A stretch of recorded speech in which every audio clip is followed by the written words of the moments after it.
Hello, my name is Rob Schoaf, and I'm going to show you some of the basics of how to set up the Delta Go 3D printer.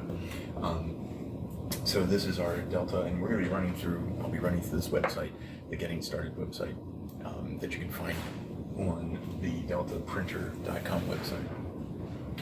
The things I want to point out right up in front is that we have some of these warnings about the printer. I'm not going to go through each of these, but understand this printer is a little bit unique because it's not necessarily for a classroom setting, but it's something that we can use in the classroom. It's fairly easy to use, but there's some things to look at.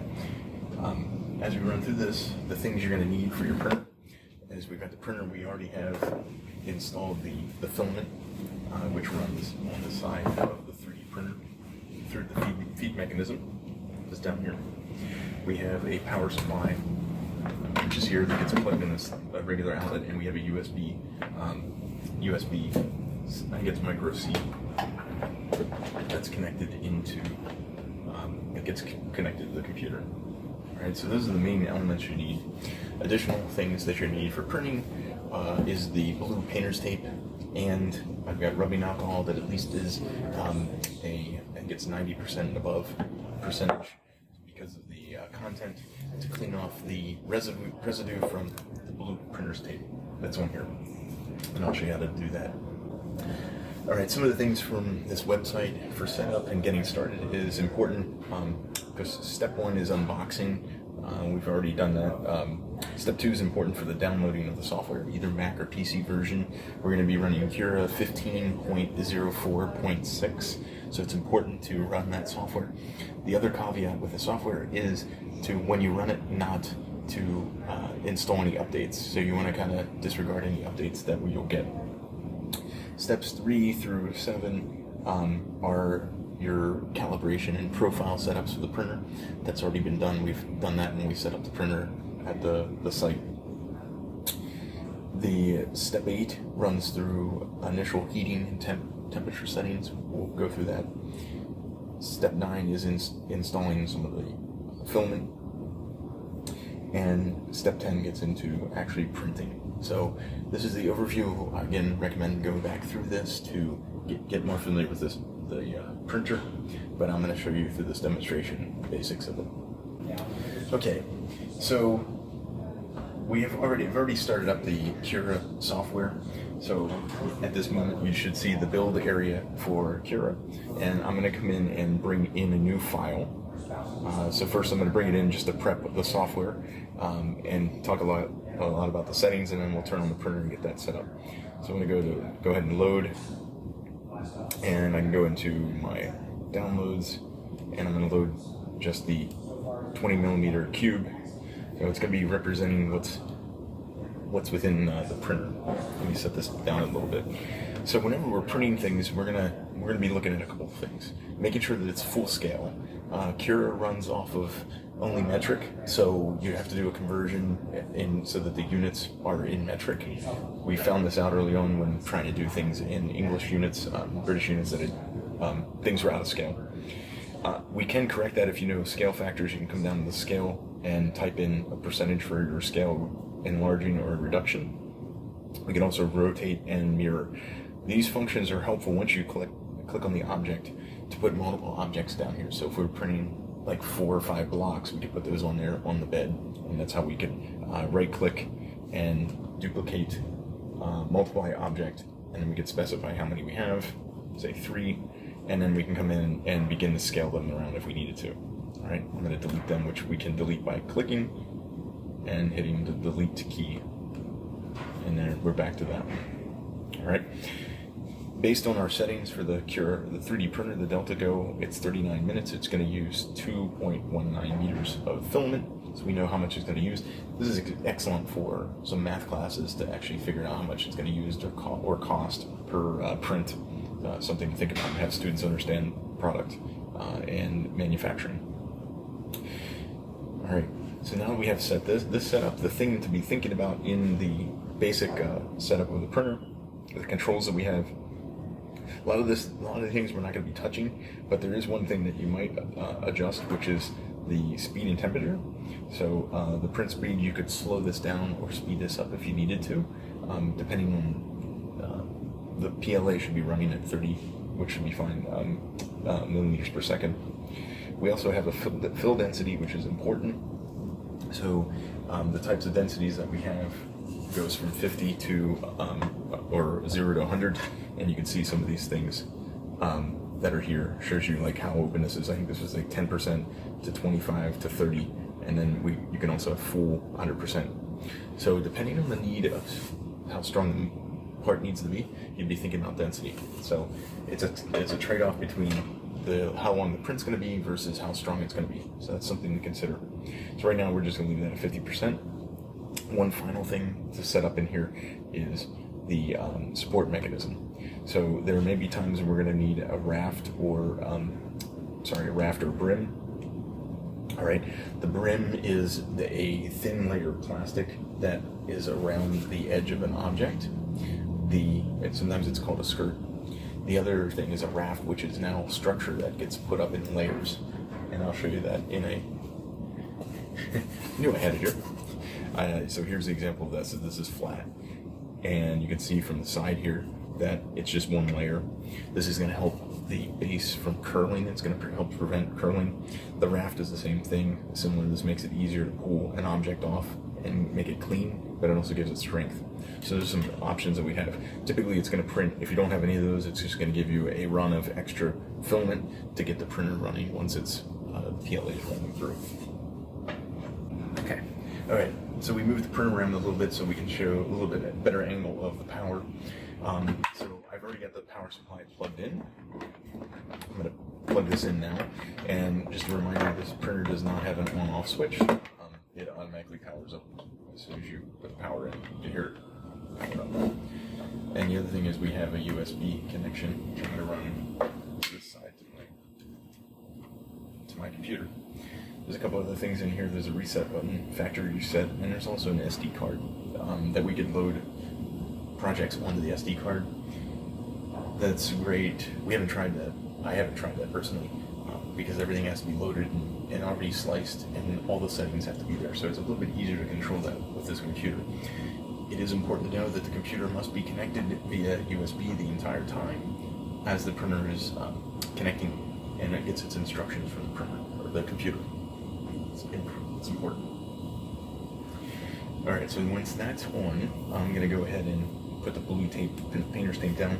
I've already put in some marks on here to know which direction the printer prints at, like X and Y. It's kind of helpful because it does leave some marks on the base of the print in the direction that it's printing. So that's helpful to put this down, and it keeps everything running in one direction.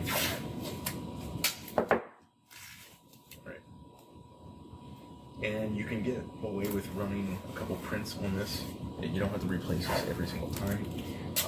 I've gone sometimes 5 prints on this. You're going to see that sometimes it'll pull up. The other thing to be careful is not to get it connected onto the little tracks that are on here. Treads to bring that up. Next is going to be just rubbing alcohol on to clean any residue, and make sure that dries. It dries really quickly. Helps clean that up. All right, so that's the prep for the printer. We already have the filament in. I'm not going to go into the filament, but if you needed to fill it in, one of the things you do is press down on this pressure plate, and it'll roll. The stepper motor will roll the filament into the extruder nozzle. All right, so we should be ready to roll. We've got the tape on here. We're ready to go ahead and print and move this out a little bit so you can see what happens with the printer. I'm going to click on the print with USB. You should be getting that. Again, if you're getting a disk to save the toolpath, you don't want that. You can use that to generate G-code for printing elsewhere and sending files out online to print. You can go ahead and click on this, and you're going to get the dialog box that will show it connecting to the printer. and it's going to give your temperature range. So I'm going to go ahead. You can just hit print right now, but I usually, just in precaution, I go ahead and put in the temperature, and I click on the up to get it to lock. You can see that the color changed from white to blue. It's going to go into purple or red, purple and red, to ready to print, meaning it's hot. This is great for students to understand that this is an extremely hot nozzle that's out there. You can get burnt if you're not careful. There's some precaution to look at. And you can notice that the graph shows the heat temperature rising. The reason I did this way instead of just clicking on print is that it's good to run. I usually try to run 10 millimeter of filament through to make sure that it's melting. You can see that as it's getting hot, the filament's going to drip out a little bit. So I'm going to go ahead and click on extrude. And it's going to push some print material through, and you really can't see it back there, but it did move a little bit, and it's dripping down.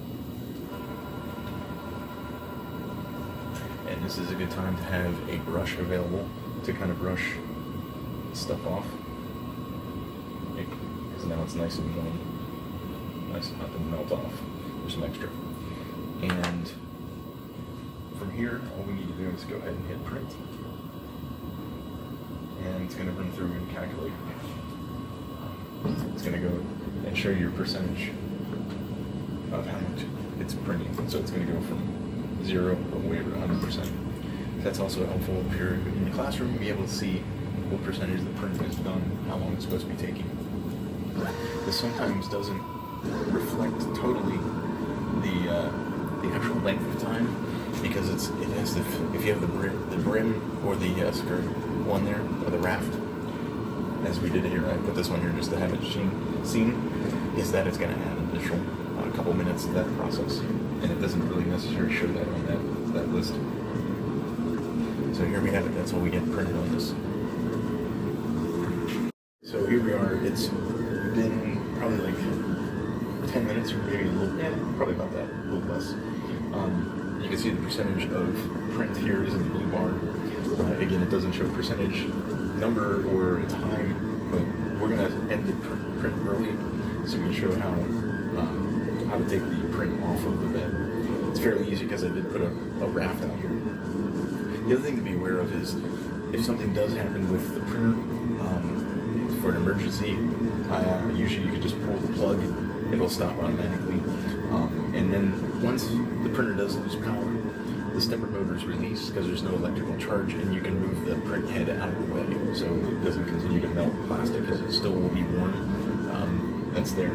The other way you can always do it is hit the cancel button, which is what I'm going to do now, and show you the cancellation. So I hit cancel. It's going to stop, and then what's going to happen is it will shut down. The heat should just start to dissipate, but I also hit the home button and take it up to its home, because what's going to happen, you'll continue to see filament on the material. It'll continue to glob up.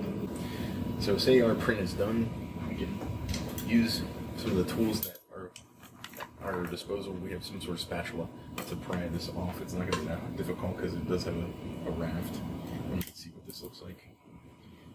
And here's our print that's been printed. And you can see, since it's a raft, the cool thing is this just breaks right off. It's made to print as a structural piece, and the curl is pretty non-existent because it's got the hole on there. All right, when we need to turn the printer off, you can just quickly pull the plug, and it'll run. I'm going to pull it so I don't have to talk over it, because the fan is pretty noisy. It's another thing, if you're recognizing that the printer isn't running normally, so if you don't hear the fan, you don't see any lights, you're looking at troubleshooting, these are indicators that the printer is not running in its normal condition, and probably reach out to the Foundry Makerspace, or email us, or call us, or text us. All right, I'm going to pull the print plug and shut it off. There's also some things that might happen in the event of printer jam. The printer can have the tendency to jam. It doesn't happen often, but it has. That will happen over on this side of the feed mechanism. And one thing to do on this is you can take and unscrew this top mechanism right here with an Allen wrench, and then The thing you got to be aware of is the spring will pop out, but you can clean out what's in here, and sometimes you could clip the filament and then take this out. I'm not going to do that right now because I don't want to have to reset everything. The other thing to look out for is over typical use, this little gear that's in here may get caught up with extra filament just because it's pulling filament through and it gets pulled off of the filament and clogs up. That's something you might have to clean every now and then. I haven't done that recently with this one. So once that's clipped, the other thing to be thinking about are jams that happen in the print head, and that can be solved by turning. This has to be done with the printer on, because you want to heat up the print nozzle, and then you can use the piano wire. We're using a 0.4 millimeter piano wire, or it could be a drill bit. There's 3D printer drill bits that can be done, that we can insert this into the nozzle and jam to try to unjam any filament that's up there. So those are the scenarios that might happen with this if we're getting clogged or jammed. All right, I think that's it for all the how-to with the Deltaprintr Go. Have fun with printing, and don't forget to check out the Thingiverse website for additional models. Again, making sure that the models fit on the bed, and the density, and if you need brims or a raft, also do consider those in your design. One last thing is understanding the size of the bed that we have to print on, and understanding how we might have to scale down to get things to fit. So this is a really common thing to figure out what size to make it, especially when you have intricate designs, whether text shows up or not. It depends on what this printer can print as far as resolution. So you might have to go through a couple prototypes to get the level of quality that you want, or the scale. All right, that's all I have. Thank you.